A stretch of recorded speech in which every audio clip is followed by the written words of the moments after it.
यंदाच्या मोसमात सरासरीपेक्षा जास्त पाऊस पडणार आहे। जून ते सप्टेंबर दरम्यान 106% पाऊस पडण्याची शक्यता आहे, असा नवा अंदाज हवामान खात्याने जारी केलेला आहे। दरम्यान IMD जूनच्या शेवटच्या आठवड्यात जुलैमधील पावसाचा अंदाज जाहीर करणार आहे।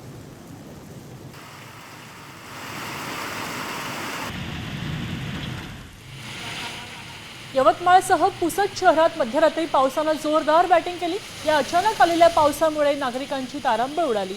यवतमाळ, पुसद, महागाव, आरणी आदी ठिकाणी पाऊस पडलाय, त्यामुळे रब्बी हंगामातील पिकांचं नुकसान झालंय। 600 हेक्टरपेक्षा जास्त शेतीचं नुकसान झाल्याचा अंदाज आहे।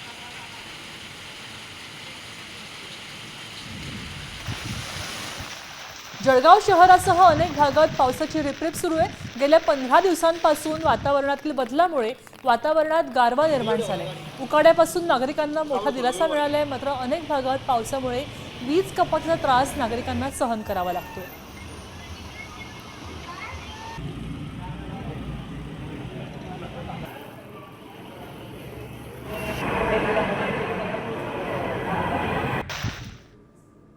भंडारा जिल्ह्यात काल दुपारनंतर सर्वत्र पावसाने जोरदार हजेरी लावली। मेघगर्जनेसह आलेल्या पावसात शेतात हार्वेस्टर मशीनच्या माध्यमातून भात पीक कापणी सुरू असताना वीज कोसळल्याने दोघांचा मृत्यू झालाय, तर अन्य 2 कामगार गंभीर जखमी झालेत। ही घटना भंडाऱ्याच्या पवनी तालुक्यातील खांबडी शेतशिवारात घडली आहे।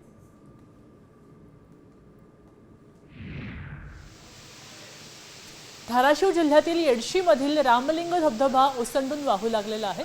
इतिहासात पहिल्यांदाच मे महिन्यात धबधबा प्रवाहित झालाय, त्यामुळे पर्यटकांनी धबधबा पाहण्यासाठी गर्दी केली आहे।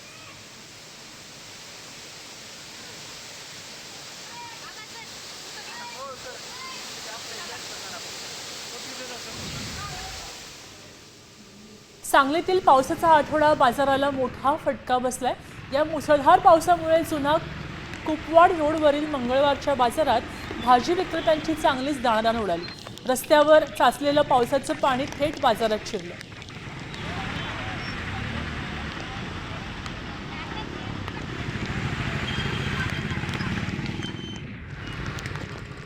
यवतमाळ जिल्ह्यात पावसाचा भुईमुग पिकाला मोठा फटका बसलाय। पावसामुळे साठवलेल्या भुईमुगाच्या शेंगांना कोंब फुटलेत, त्यामुळे शेतकऱ्यांचं लाखो रुपयांचं नुकसान झालंय।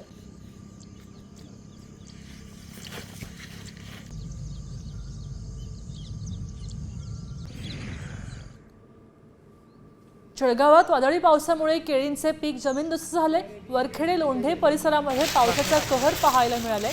ज्वारी, बाजरी, मका पिकांचं नुकसान झालंय। पिकांचं अतोनात नुकसान झाल्यानं शेतकऱ्यांच्या हातातोंडाशी आलेला घास हिरावला गेलाय। या नुकसानीचे तात्काळ पंचनामे करावेत, अशी मागणी शेतकरी करतात।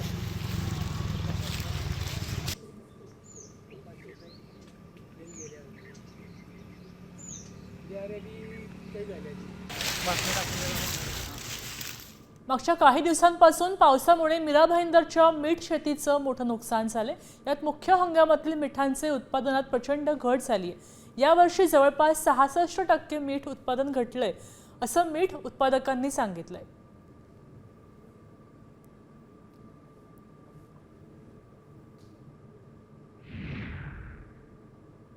नाशिकच्या येवला तालुक्यामध्ये देशमाने येथे सोमवारी रात्री मुसळधार पाऊस झाला।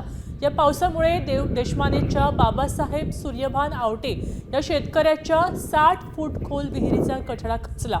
यामुळे कठड्याजवळ साठवून ठेवलेला कांदा विहिरीच्या पाण्यात पडून खराब झालाय।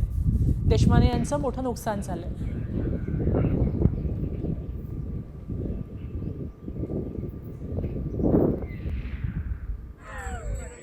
जालन्यात बदनापूर तालुक्यात गावांमध्ये ओढ्याचं पाणी शिरलंय। बदनापूर तालुक्यातील सुकना नदीला पूर आलाय, तर घनसावंगी तालुक्यात अनेक नद्यांनाही पूर आलाय। काल झालेल्या वादळी वाऱ्यासह पावसामुळे 2 जनावरं दगावली आहेत। दरम्यान जालना जिल्ह्याला पुढचे 3 दिवस येलो अलर्ट जारी केलेला आहे।